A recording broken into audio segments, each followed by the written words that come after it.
আপনাদের আসলে আমি একটা জিনিস দেখানোর জন্য আসলে ভিডিওটি করা। আ উন্নত দেশগুলো আসলেই সুন্দর। যেমন আপনার বাংলাদেশ ক্ষেত্রে যদি বলেন, এরকম খুব একটা দেখবেন না, আপনার পাবেনও না। এখানে অনেকগুলো সাইকেল দেখতেছেন। আর এগুলা ইলেকট্রিক সাইকেল। একেকটা সাইকেলের দাম বাংলাদেশের টাকায় ৳১,০০,০০০ হবে বা আরো বেশি হবে। কিন্তু দেখেন এখানে এই যে সাইকেলগুলা তারা রেখে গেছে, মানে এরা দূর-দূরান্ত থেকে এসে এখানে রাখছে। এখান থেকে বাসে করে তারা বিভিন্ন গন্তব্যে তারা গেল। আবার এখানে এসে আবার সাইকেল নিয়ে তাদের বাসায় যাবে। তো সবচেয়ে বড় কথা হচ্ছে এখানে আপনার দেখতেছেন এই সাইকেলগুলা ভিতরে একটা লকও নাই। যে কোনো দিকে সাইডে লক আছে, লক নেই। ওগুলো এভাবে রেখে গেছে।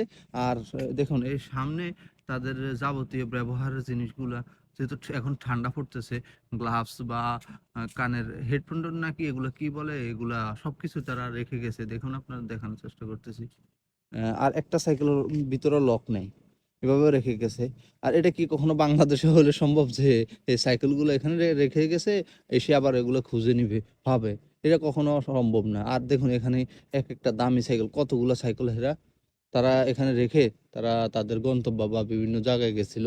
আ এখানে মার্কেটে কেউ মার্কেটে গেল, বিভিন্ন জায়গায় ঘুরতে গেল। আর এই জিনিসটা আসলে খুব সৌন্দর্য। এ কারণে উন্নত দেশে থাকার একটা সৌন্দর্য, উন্নত দেশেও থাকার একটা মনে করেন যে ডিসিপ্লিন বলেন আর সৌন্দর্য বলেন, সব মিলাই ভালোই লাগে। তো ধন্যবাদ ভিডিওটি দেখার জন্য সবাইকে অনেক, অনেক ধন্যবাদ।